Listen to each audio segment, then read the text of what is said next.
Hi guys, this is Scribbly again with another pen review, and today we're going to look at another Graf von Faber-Castell pen, and today we look at the Graf von Faber-Castell Classic.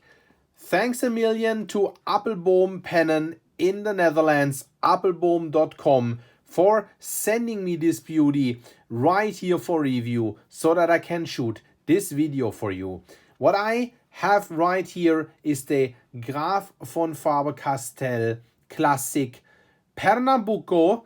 The pen is also available in darker wood. This here is a precious wood body, and I'll show you the Pernambuco in a second. But first of all, let's have a look at the packaging really quick. The pen does come in a white gift set or outer gift box thing that is basically only to protect the really nice beige colored inner packaging. It's actually a quite large packaging, and the Classic is one of the flagship models of Graf von Faber-Castell. So the packaging is actually quite upmarket. Really nice paper right here on the packaging. Paper has a beautiful structure, says Graf von Faber-Castell.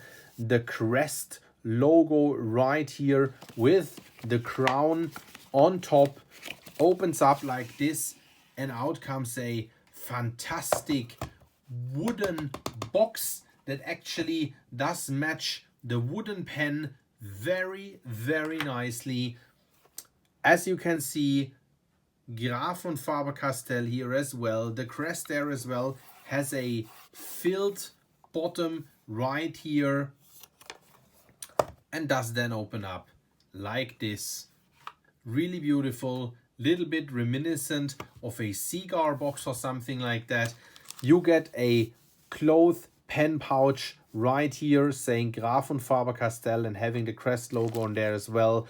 You get a booklet saying Graf von Faber-Castell, handmade in Germany, filling instructions, care instructions, information about other writing implements, and all that. And as said, I got the pen from Appelboom. Thanks a lot again for sending me this pen. And the pen then came with a converter, which is inside the pen, because of course the pen is filled with ink. Let's put that stuff away and have a look at the pen.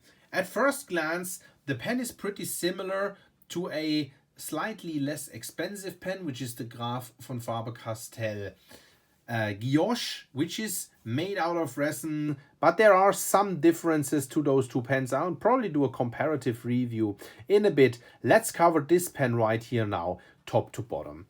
What we do have, of course, is the unmistakable Graf von Faber-Castell crown trumpet shaped cap that is sort of the same cap shape that you find on the iconic Perfect pencil as well. As said, the cap does flare out right here. You have some knurling on top here. You have a little indentation right here that feels very smooth and nice. Little ridge down here, two ridges here.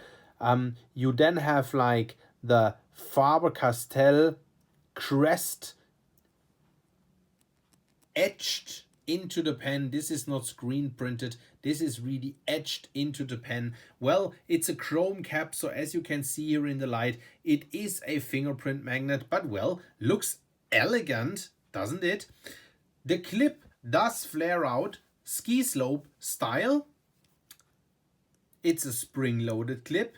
Very nice and usable, very nice and springy, flares out lovely right here, so very usable to slide it into a pen pouch or shirt pocket, and it won't slide out of your shirt pocket because it does actually have some ridges down here which will give you that little bit of extra grip. The center band here says Graf von Faber-Castell, Germany. Fantastic. The star of the show, of course, is the precious wood barrel right here. It is fluted, as some of their upmarket pencils as well. You do see that the wood does have slightly different colors, and of course each pen will look different from the other because it's wood, it's a natural material. You see beautiful wood grain in here. If you hold the pen out of the light a little bit, it does appear a little bit darker. If you hold it into the light, you do see how it does become brighter and brighter, and I think you can very well see the different colors of the pen. It's a fantastic material. It feels great in the hand. Wood, of course, a natural material, very beautiful to the touch. You have a knob or metal ending here at the end of the pen. It's not a piston filler, as said, it's a cartridge converter. And you do have some knurling right here, which sort of reflects the knurling at the top of the cap. Yeah, and you've already seen it right here. It's not a pop-off cap as on the Graf von Faber-Castell Guilloche. It is a cap that actually screws off, and it does screw off in about less than half a turn, which is absolutely fantastic. I love that because that actually makes it a very nice, quick note taker, very usable.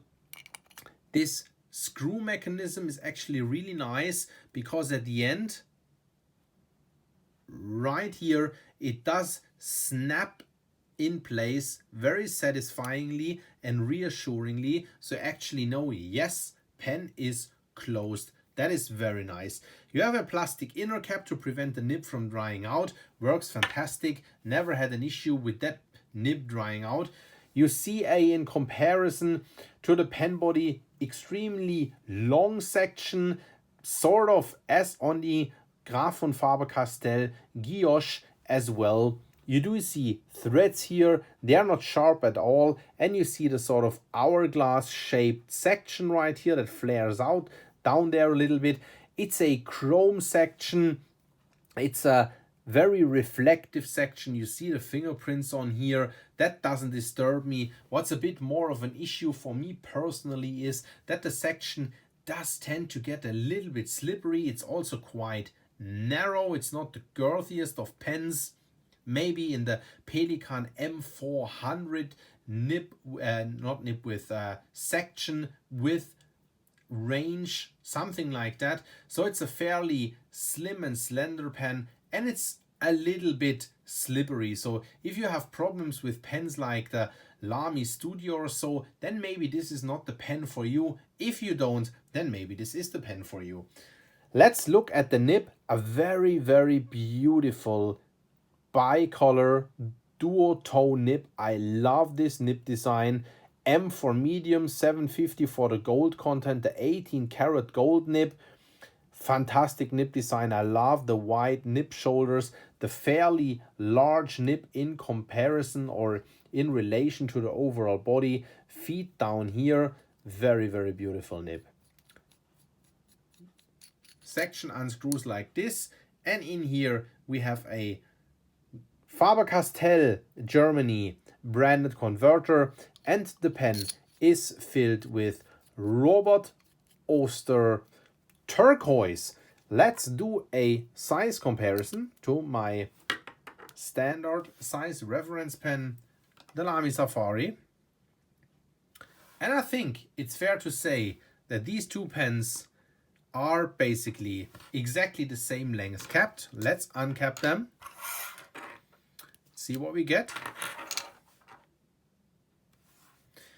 Now the Graf von Faber-Castell Classic is a tad longer. Section comparison. I'd say that the Graf is a tad narrower. The nib is quite a bit larger. Very, very beautiful nib. I've said it before and I'll say it again. Let's do now a writing sample on Rhodia paper with this actually very interesting nib, because this 18 karat medium gold nib here does actually provide you with a quite fair amount of bounce. It's a glassy, smooth nib. It runs on the wider side of medium. I'd say for me this is a broad, almost. It's a very wide medium nib. Gives you, of course, a lot of writing surface. Nib sings a little bit when writing. You can hear that.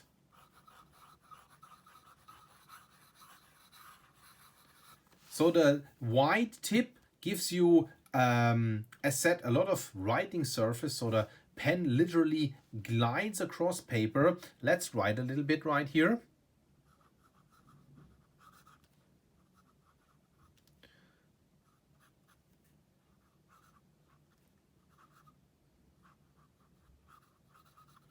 Graf von Faber-Castell. Classic. Pernambuco, if that's what how one writes it. I'm not exactly sure. Line variation. No pressure.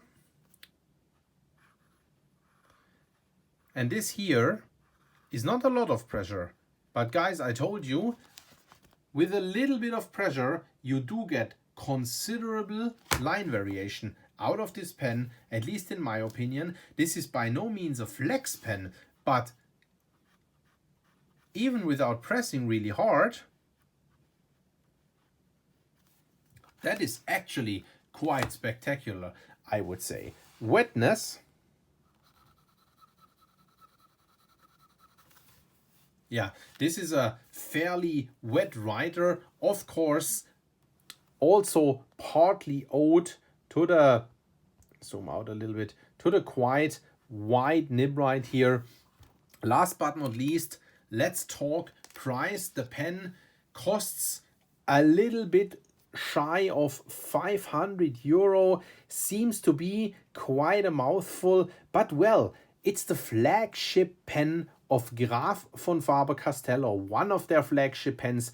Graf von Faber-Castell is a luxury brand, and you do get a handmade pen with precious wood. You do get a fantastic looking and excellently writing 18 karat gold nib. And if you draw a little comparison, well, the pen lays price-wise smack in the middle in between a Pelikan M800 and M1000, which sort of is also the top notch of the Sovereign line for Pelikan. So if you take that into account, I think the price is completely all right. Guys, that was that with the review of this Graf von Faber-Castell Classic Pernambuco. Once again, I do thank Joost at Appelboom Pennen in the Netherlands, appelboom.com, for shipping this beauty here over to review. I hope this review was useful to you, and I'll see you at the next review. Ciao, ciao.